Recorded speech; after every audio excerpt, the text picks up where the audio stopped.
Alright, so here's what we have today with the Epi Ensign EA14RVT, equivalent circuit to Gibson Saturn GA45RVT. Okay, so today what I'm looking to do is address these output tube sockets. There's a couple things going on. One is, I just think they're sloppily wired. If you take a look, here's from the output transformer, this is your plate.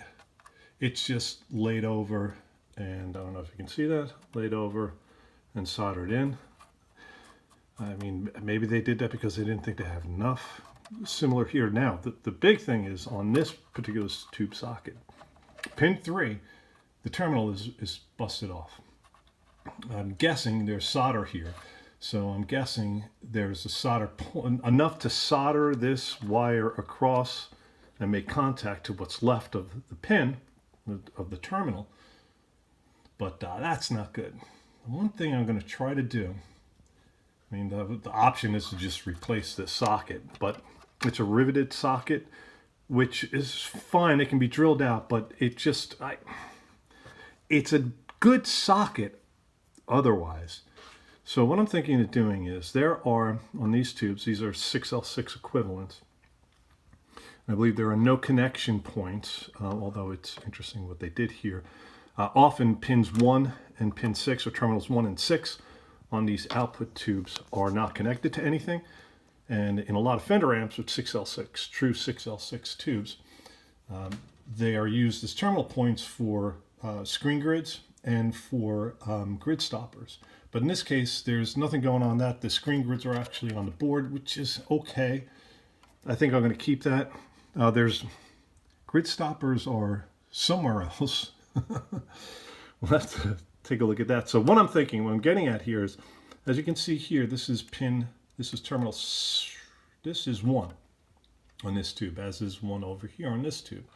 1, 2, 3, 4, 5, 6, and you can see 6 is unconnected on this second tube here.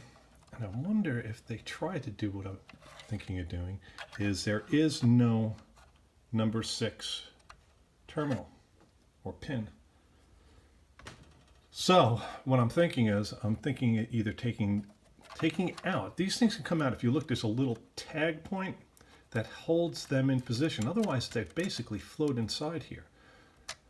These come up, that tag point can be pushed in, and this will slide out the bottom of the socket.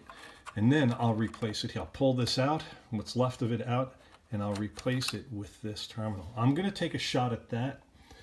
And there's other things on these terminals. As you can see, here are the filament leads from the power transformer. I don't understand why they are not twirled together.